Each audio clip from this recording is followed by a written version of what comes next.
এলাম, দেখলাম, জয় করলাম। রোমান সম্রাট জুলিয়াস কেসার এর সেই বিখ্যাত উক্তিটা যেন নতুন করে মঞ্চায়ন হলো মালদ্বীপ জাতীয় স্টেডিয়াম। তবে এখানে কোনো সম্রাট নয়, লাল সবুজের জার্সিতে মাঠে নামা এক তরুণ ফুটবলার, নাম রোনান সুলিবা। মাত্র এক সপ্তাহ আগে যুক্তরাষ্ট্র থেকে ঢাকায় পা রেখেছেন তিনি। কয়েকদিনের ক্যাম্প শেষ করেই চলে গেলেন টুর্নামেন্ট খেলতে মালয়েশিয়ায়। আর প্রথম ম্যাচেই যেন জাদু দেখালেন। সাফ অনূর্ধ্ব-20 চ্যাম্পিয়নশিপে পাকিস্তানের বিপক্ষে বাংলাদেশ জিতেছে 2-0 গোলে।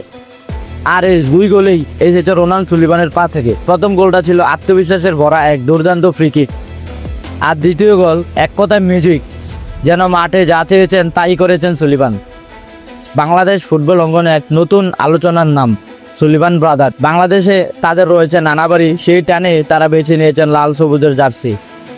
চাইলেই খেলতে পারেন যুক্তরাষ্ট্র বা ইউরোপের কোনো দলে, কিন্তু তারা খেলতে এসেছেন বাংলাদেশের হয়ে।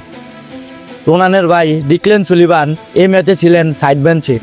তবে ম্যাচ শেষে দুজনে হাতে জাতীয় পতাকা নিয়ে গ্যালারির দিকে ছুটে যান, যেন সমর্থকদের জানিয়ে দিলেন, আমরা প্রস্তুত লাল সবুজের বড় পতাকা উড়ানোর জন্য। তবে এই মাঝেই উঠে এসেছে বিতর্ক, বাংলাদেশ ফুটবলে এখনও কি সিন্ডিকেট প্রভাব আছে? দলের ভেতরে কিছু আচরণ নিয়ে প্রশ্ন তুলছেই অনেকেই। তবে মাঠের পারফরম্যান্স এসব কথাকে ছাপিয়ে গেছে। রোনাল সুলিবান দুর্দান্ত শুরু, এখানে সামনে বড় পরীক্ষা। ভারতের বিপক্ষে ম্যাচ, প্রথম ম্যাচে জোড়া গোল করে প্রত্যাশায় পা তৈরি করেছেন তিনি।